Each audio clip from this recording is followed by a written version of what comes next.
Tim Verdon. We're going to now move on to the concluding session today, which is another panel discussion, and it's concerned with the logistical challenges in the delivery of large-scale infrastructure projects. So I'm going to invite back to the stage Tim Verdon, who has just presented. Jeff Godston, who is Director of Infrastructure Services for KEO. Serb Gurer, who you have met, Proposal Project Leader for STFA. Mr. Tim Clark, who is Programme Director for Obermeyer, Middle East. And James Duncan, who is Director for all project operations with Hill International. Thank you, gentlemen.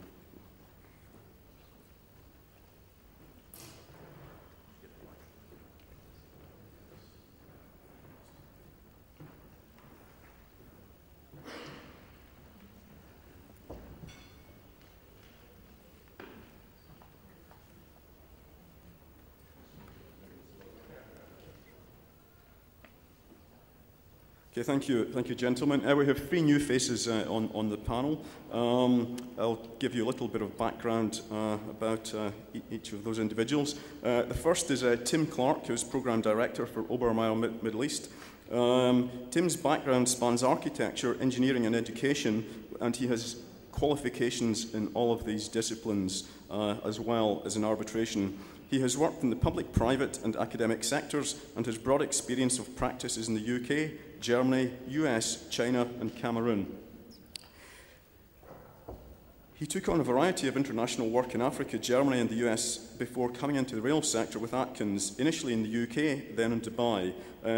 Tim Clark is currently Project Director with the Qatar Integrated Railways Project and the Deutsche Bahn International team on the Doha Metro project.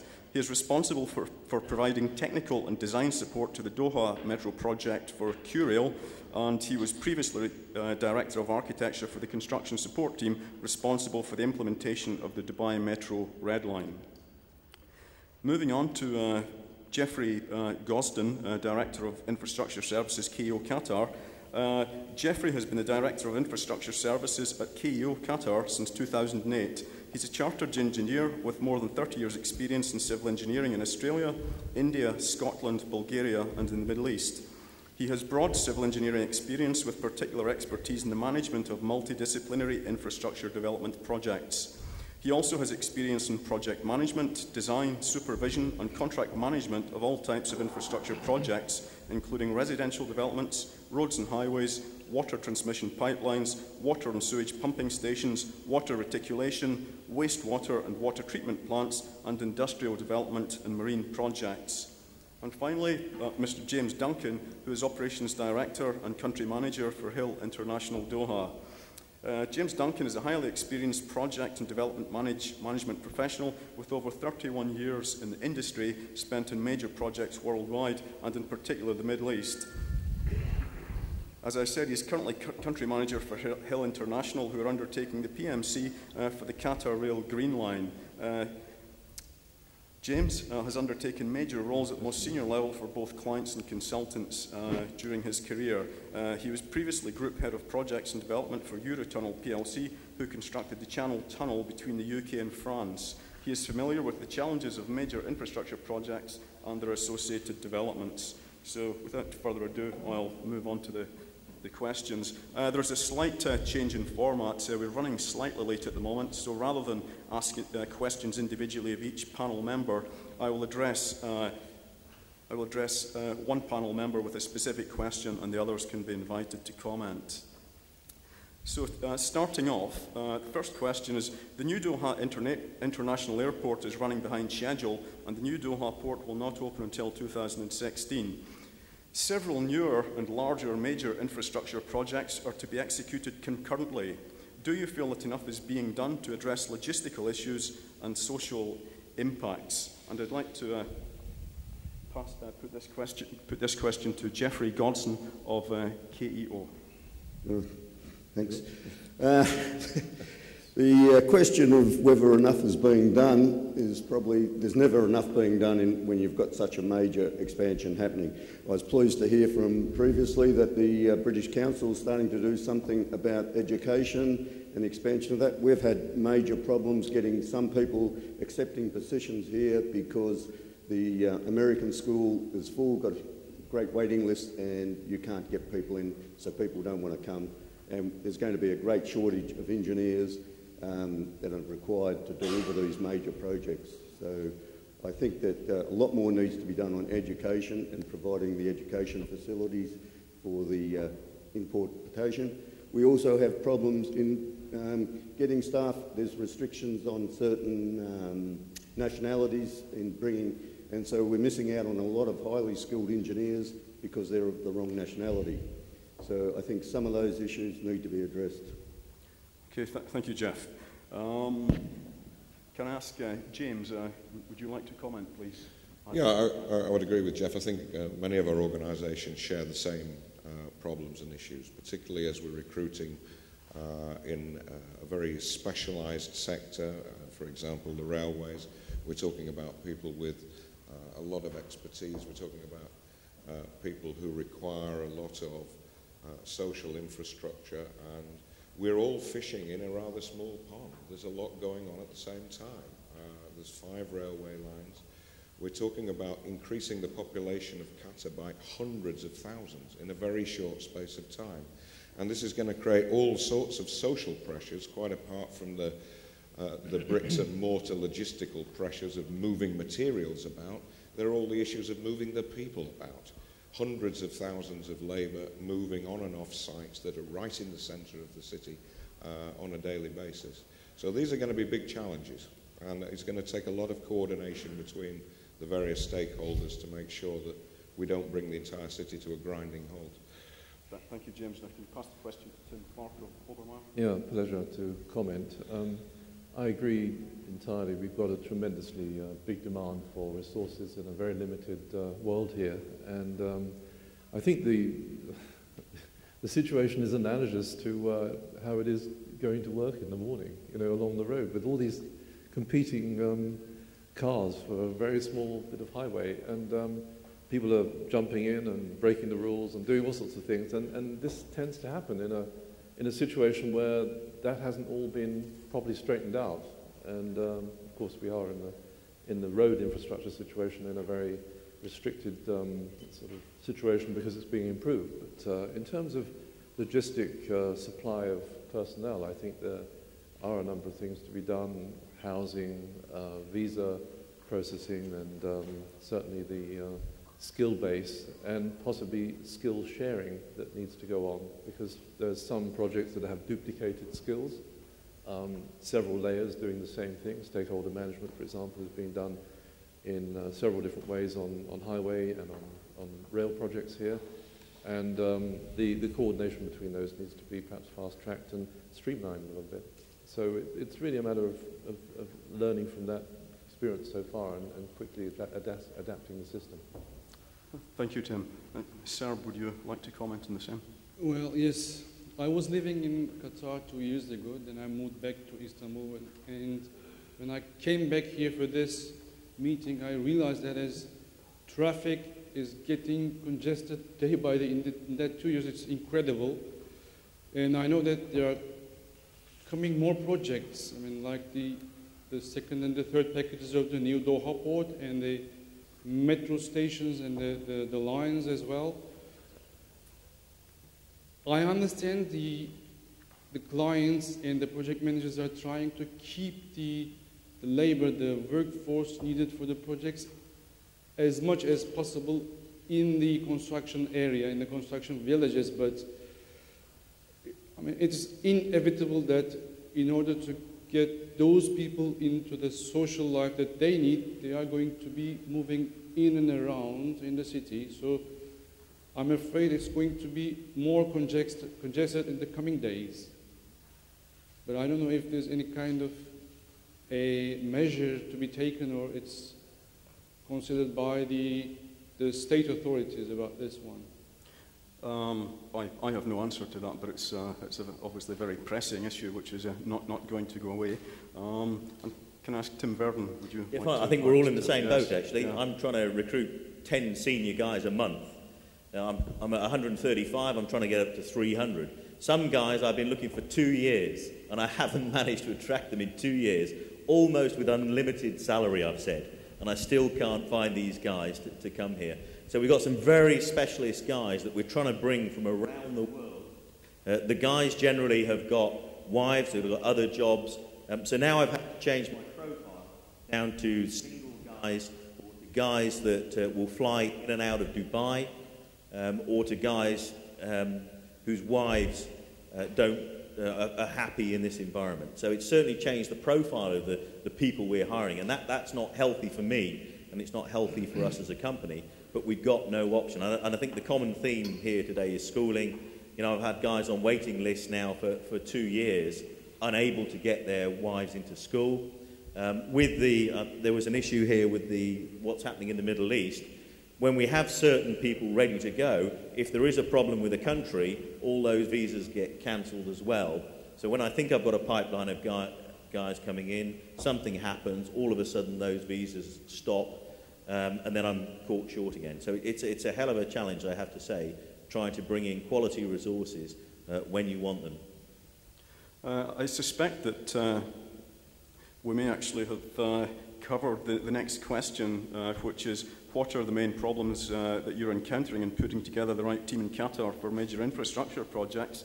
I think what's particularly interesting from the responses that we've just had is that the social impact is not necessarily what you may have in other parts of the world, where the native population is of course a much larger percentage of the population as a whole. So many of the social impacts that we're discussing at the moment are actually to do with the social impacts on the expatriate population, which actually makes up the bulk of the population. So it sounds like it's a particularly difficult issue to address, and one which is going to have to be addressed quite quickly in the next couple of years, actually, if Qatar is hoping to achieve these goals. But I'll ask this question anyway, which is, what are the main problems you're encountering in putting together the right team in Qatar for major infrastructure projects? And can I address this one to James Duncan, please? Yes, as you say, we've kind of covered it already, but I agree with Tim. I think we're all very much in the same boat in terms of resource. We've found that everybody is fishing in the same pond, particularly on the Qatar rail projects, as is to be expected. Tim has other issues on his port, but in the same way, he's seeking particular specialists. We have the same issues, I'm sure my colleagues at KEO do as well. What is the answer to that? I don't know. I think perhaps as we progress through these programs, we're going to have to think a little bit more, as you were saying, about collaboration. I think we're going to have to see a little bit more coordination in terms of resource and minimize the amount of duplication that's going on at the moment. We have different companies mobilizing different teams, all to do similar roles. There may be some opportunities there. And we certainly have to address the issues of schooling and expatriate support, because even the senior staff represent many thousands of people. And there just isn't I think we did a bit of maths on it, and we worked out that the town needs another 5,000 school places of an international standard, and needs them very quickly. And we don't really see that being addressed. We see schools like the American school have plans to expand, but you know, this is going to make it harder and harder for us to bring the right people in, and I would totally endorse everything that Tim has said at the end. Do you see current requirements, or do you encounter obstacles when it comes to, for instance, visa processing, timescales? Do you perceive issues with NOCs, etc.? Do these impact upon your ability to recruit? I think you know, NOCs is always a touchy subject, and you know, those of us who have worked around the region over the years have encountered similar issues in booms in Dubai and Abu Dhabi. I think there has to be some level of collaboration and understanding between the players within the industry to avoid poaching, to avoid standing on each other's toes. I think we do that informally to a certain extent anyway. In terms of visas, well, Qatar isn't as bad as other theatres I've worked in. It's a lot easier than Saudi Arabia, for example.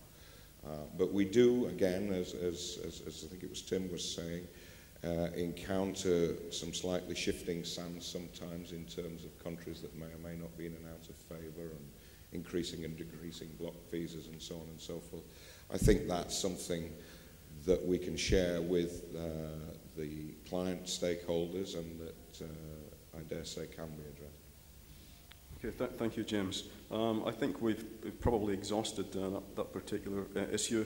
I'll move on to our final question, which is what factors might impede successful delivery of major infrastructure, and is the current delivery strategy aligned with the needs of FIFA 2022 and the Qatar National Vision 2030? Now, that's an incredibly broad question, but if you're prepared to give a response, I'd be grateful. Can I put that question to Tim Clark from Obermeyer?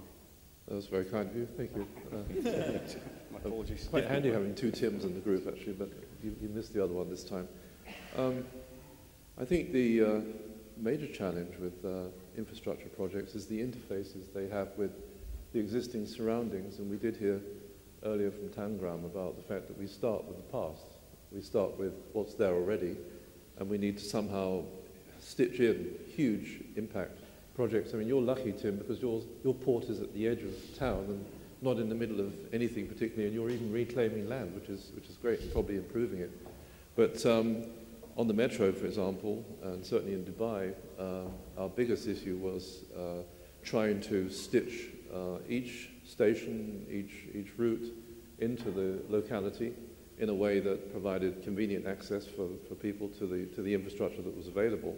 And I think we are talking generally about access. We're just talking about traffic access into town. I mean, it's a nightmare for some people to get to school or work in the morning, and it shouldn't be like that. And we have a number of constraints working on us to prevent us doing what we want to do every day because of that those bottlenecks. But I do think that the urban integration, if you like, and we do call it urban integration planning on the metro project, should be a major front on which we can probably all collaborate, and actually it's an important front in which stakeholders too have a big say.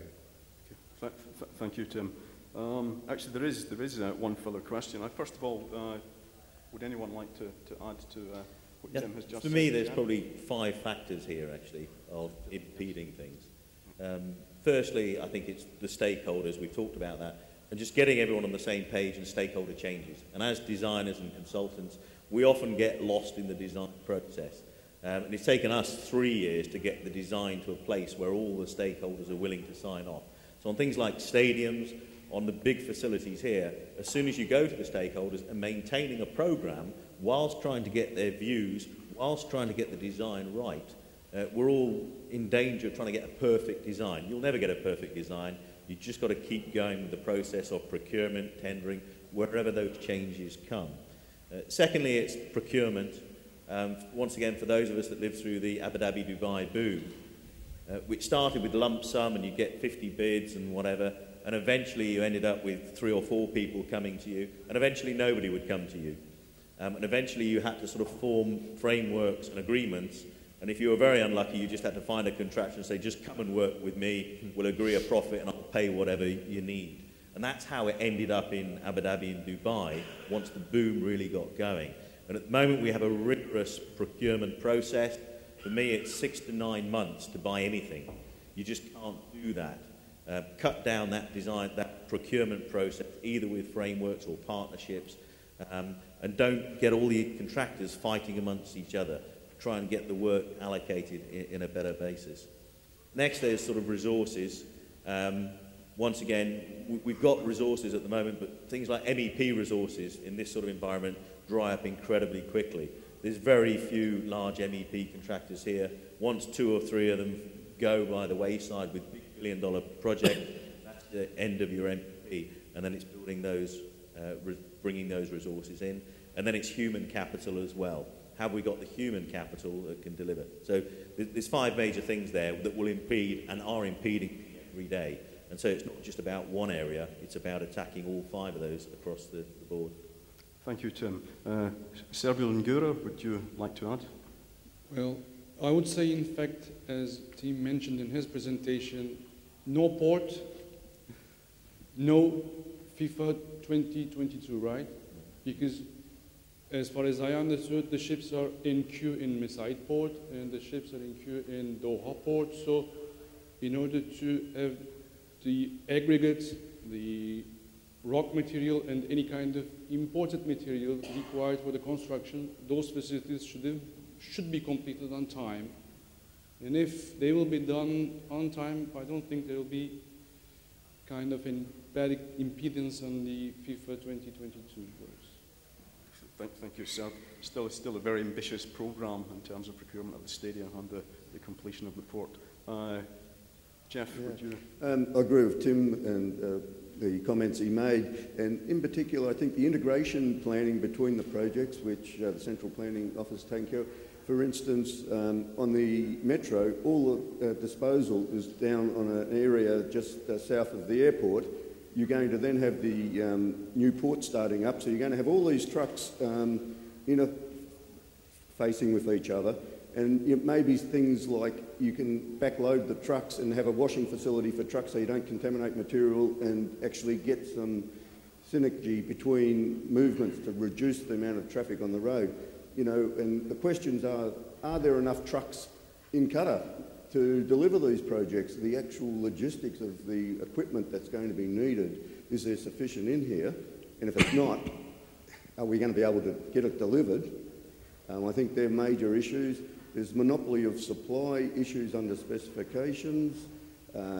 There's performance specifications for concrete, but there's also technical specifications for sand. But there's a very limited amount of sand that meets that specification available in Qatar. So we need to be looking at all of those issues, flexibility in specifications, new materials, new types of ways of doing things, and don't just be fixed on the Qatar specification as it currently stands. We need it all to be explored and looked at to open up the ideas for people to be able to deliver what they can do well from these contractors. Yes. Okay, thank you, Jeff. I'll move on to the final question, which again is a general question. I'd like to put this one to James Duncan. Do you think that political instability in other parts of the Middle East have impacted or could impact upon Qatar's capacity to deliver the major programmes? Yeah, well, that's a very good question, actually. We rarely consider the political impact when we're talking about trucks and so on and so forth. But it does lead on a bit from Jeff's point that we have to view what we're doing here within the context of what is available within the region. And we're all well aware of the strains that have been put on other major programs in terms of material supply. Is the politics per se going to impact on what we're doing?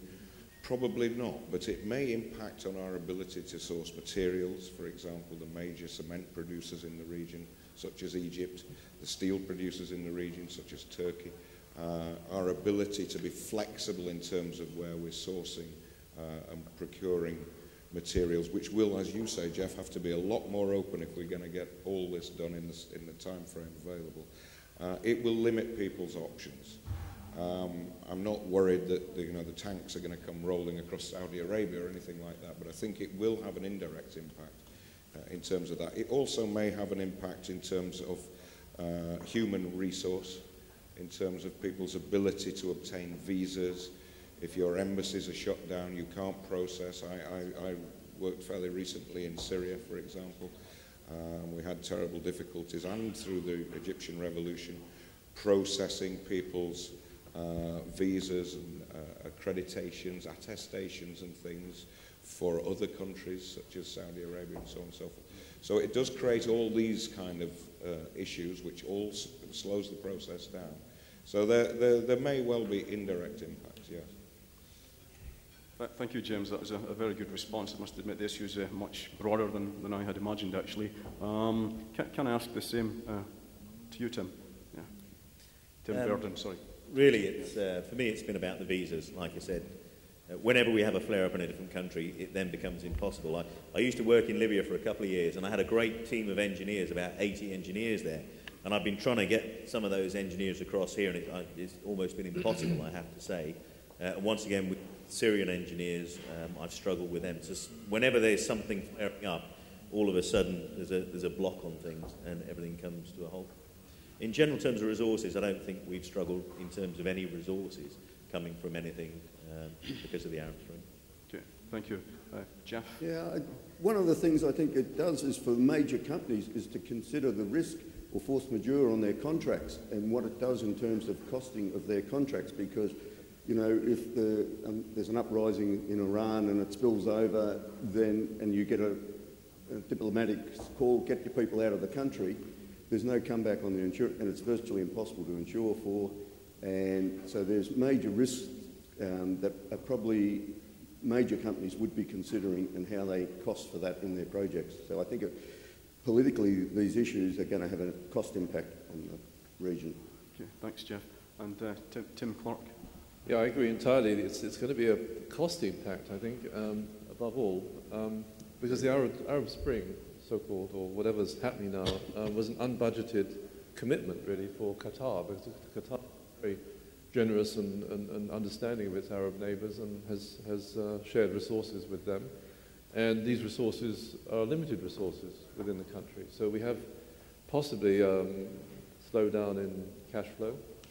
Possibly, we need to plan for, in a situation where we have very demanding programs and fast projects, we may have to slow down some of them in order to get the payments synchronized with programs that are achievable in all sorts of senses.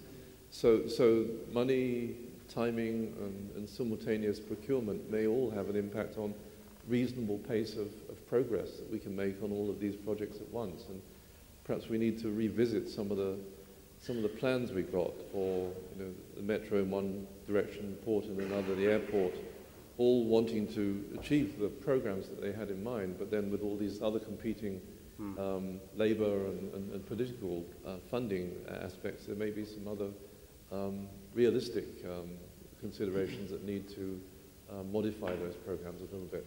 Yeah, I think that would be very high on the agenda for a lot of people in the room and a lot of consultants and contractors in Qatar. Can I pass the question on finally to Serban Gürer? Yes, I think there may be some kind of indirect effects to the construction works in Qatar, but I mean, since Qatar is a safe haven in this area, I don't think it's going to make a deep impact here, because, I mean, in the aspects of acquiring the visas or finding the teams, there may be some kind of problems for different countries, but I think making up teams is also possible from the other resources. So I don't think the construction sector workers will be affected badly for coming or not coming to Qatar because of the environment situation. If I could just add one more thing we've struggled with a little bit recently, that the more that's going on in the world, the more distractions there are for the Qatar leadership. So we have struggled with the Qatar leadership being spread very thin around the world, which does distract people from the focus of delivery of the projects and the focus and the decision making. So the more that's going on closer to the borders of Qatar, there obviously the more distractions there are towards solving those problems, the less strength you have in the core decision-making capacity. Thank you, Tim. I guess again that spells out, the need for really strong strategic partners going forward. Well, I'd now like to pass the microphone to the audience. If you have any questions you'd like to ask of our panel, can you raise your hand? Yeah, again, gentleman, what's it, third row from the front.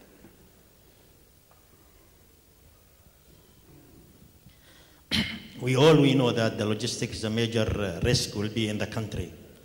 And it's not only the people we should talk about the material and the equipment and the storage areas. I don't know, can we suggest something like for the major stakeholder like Ashghal to have its own logistic plan on macro level, similar to the Qatar Rail and similarly to the FIFA.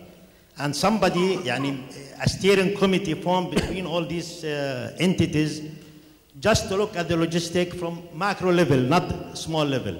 Thank you. That's a very good question. Tim Clark, would you like to answer that question? Can you just summarise the gist of it, please?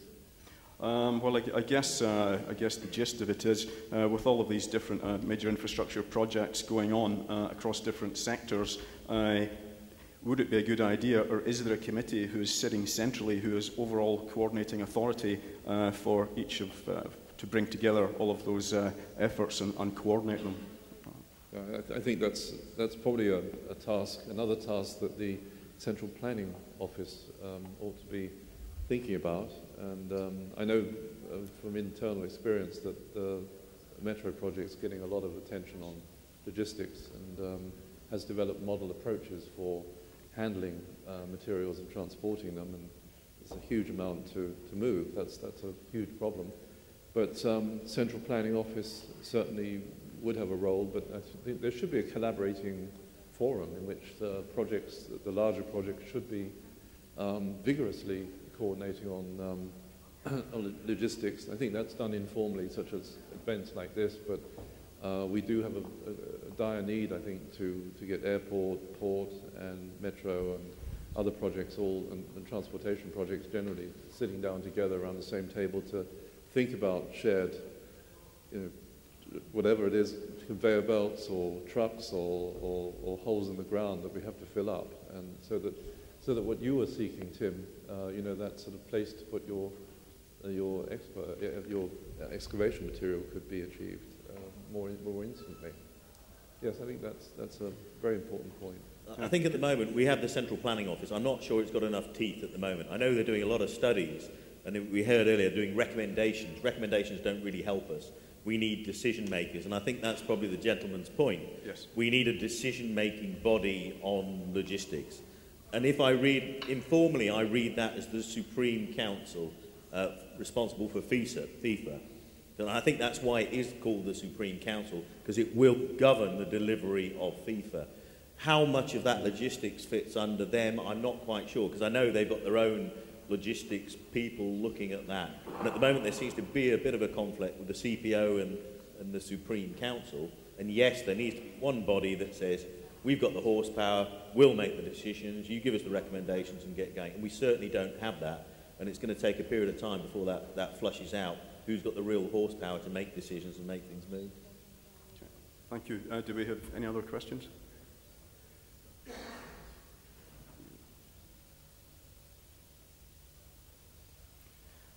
Okay, well, looks as though there are no further questions. Well, with that, I'd just like to thank our team of panellists, Tim Verdon, Jeff Gosden, Serbilin Gurer, Tim Clark and James Duncan for their considered responses. Thank you very much. Thank you.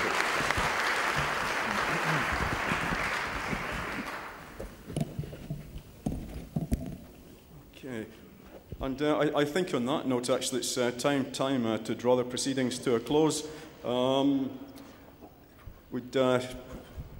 Construction Week, we'd like to think that you've gained information, you've gained insight, and been provided with new information this morning, which will help you going forward in terms of your approach to participating or procuring or tendering for some of these large projects that are about to come out. A number of issues have been discussed, and it's very difficult for me to sum up, but I guess some of the key issues or the key words that have come out today are governance and the impact that has on any major programme, proper planning and delivery, and the need for effective communication from top to bottom through the supply chain. The Olympic presentation was particularly good because it really did look at things from a macro and a micro perspective, not just the procurement processes and the large-scale delivery issues, but also the details such as wayfinding communications, which all need to be in place well in advance of any of these major events.